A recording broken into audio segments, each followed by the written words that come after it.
Konkret, orang yang sering belajar akhirnya menjadi orang yang sangat taslim, sangat mampu dan mau untuk berkorban, yaitu Nabi Ismail. Nabi Ismail itu disuruh mau dibunuh oleh bapaknya, itu jawab, ya abatif alma tu'mar, ya bapakku, lakukanlah apa yang engkau diperintahkannya. Nah, begitu itu karena taslim. Sallama yusallimu tasliman, berserah diri. Kenapa kok begitu itu? Karena mau berkorban, apa saja yang dipunya itu dikorbankan untuk Allah. Punya waktu dikorbankan waktu, punya tenaga dikorbankan tenaga. Korban waktu itu sholat di awal waktu, itu korban waktu. Waktu ngaji nggak berlambat-lambat ria, itu namanya korban waktu. Terus ada sampah, segera dikerjakan, dibersihkan, itu korban waktu, korban tenaga. Nah, begitu itu an-nadhafatu minal iman, kebersihan itu sebagian dari iman. Bukti keimanan itu suka membersihkan lingkungan maupun diri, maupun apa-apa yang nggak bersih itu dibersihkan. Nah, itu namanya berkorban lah. Puncak pengorbanan itu seperti Nabi Ibrahim, seperti Nabi Ibrahim dan Nabi Ismail. Nah, begitu itu. Nah, kalau kita sering-sering meremehkan, akhirnya puncaknya adalah seperti yang digambarkan Allah di surat Yasin ayat 65-an. Al-yauma nakhtimu ala afwahihim wa tukallimuna aydihim wa tashhadu arjuluhum bima kanu yaksibun. Dilanjutkan. Walau nasya'u, andaikan, jika kami menghendaki, la dhamasna, pastilah kami hapuskan, ala a'yunihim, penglihatan mata mereka, fastabaku, sehingga mereka berlomba-lomba, asirata, mencari jalan, fa'anna, maka bagaimana mungkin yubsirun, mereka dapat melihat. Nah, begitu itu loh, sudah berlomba-lomba mencari jalan hidayah, tapi ditutup oleh Allah. Kenapa kok ditutup oleh Allah? Karena dihukum. Kenapa kok dihukum? Karena kemarin-kemarin meremehkan. Nah, ini loh, akhirnya dihukum dengan, kalau di awal surat Al-Baqarah itu disebut sumun, bukmun, omyun, fahum layar ja'un. Lah ini, fa'anna yubsirun, mana mungkin mereka bisa melihat. Dicap oleh Allah nggak bisa mendapatkan hidayah. Dilanjut 67. Walau nasya'u, dan jika kami menghendaki, lamasakhnahum, pastilah kami ubah bentuk mereka, ala makanatihim, di tempat mereka berada, famastata'u, sehingga mereka tidak sanggup, mudhiyan, berjalan lagi, wala yarji'un, dan juga tidak sanggup kembali, nggak bisa maju, nggak bisa mundur. Dihukum oleh Allah sampai-sampai dijadikan begitu itu. Salah satunya, awal-awalnya adalah meremehkan.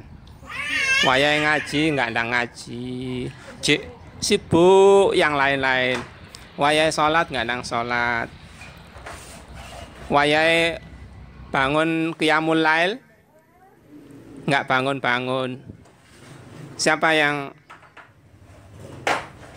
terakhir 3 kali berturut-turut sholat qiyamul lail?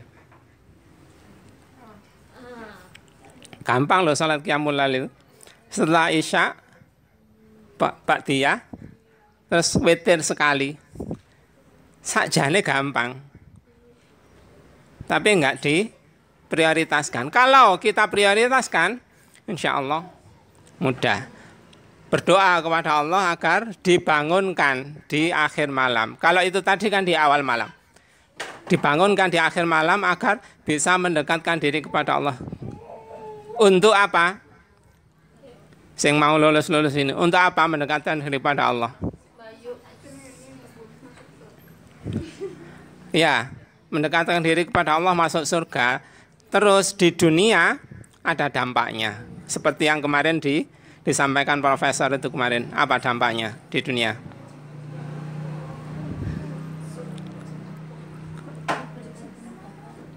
Dampak di dunia apa?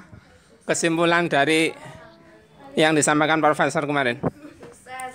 Ya, sukses. Itu dampak kecil, dampak samping. Efek samping.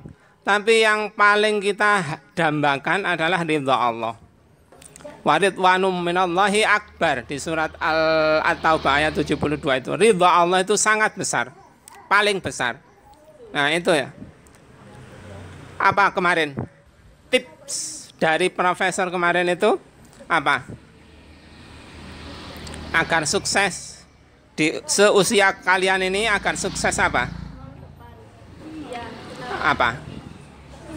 Tipsnya profesor kemarin apa saja? Itu qiyamul lail, terus sedekah. Qiyamul lail, sedekah. Tahajud. Berbakti kepada orang tua. Ya, itu banyak ya, belasan. Tapi yang disampaikan itu 4 itu ya. Yang lebih ditekankan oleh beliau. Sebenarnya yang lain juga penting. Cuma nek yang 4 ini dijalankan, insya Allah di dunianya nyanda, di dunianya akan sukses. Lah, begitu itu loh, Nabi Ismail sukses di akhirat dan sukses di dunia. Karena apa? Kenapa Nabi Ismail tadi sukses?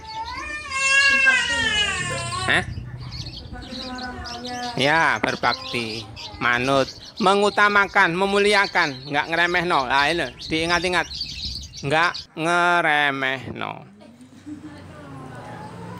Salah satu yang meremehkan itu, yang menghalang-halangi kita dari hidayah, salah satunya ya, yang menghalang-halangi kita dari hidayah adalah kalau ada orang bicara nggak mendengarkan. Min akhlaqil muslim nuktah. Husni istima' idza hudditsa. Mendengarkan dengan baik kalau diberitahu.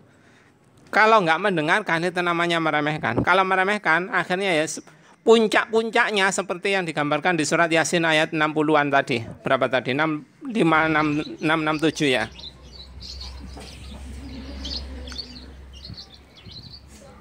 Nah, begitu itu puncaknya. Nah, ini apa tadi? Hikmah dari kisah Nabi Ismail yang kita ungkap, itu kita harus banyak-banyak apa? Pojok, harus banyak-banyak apa?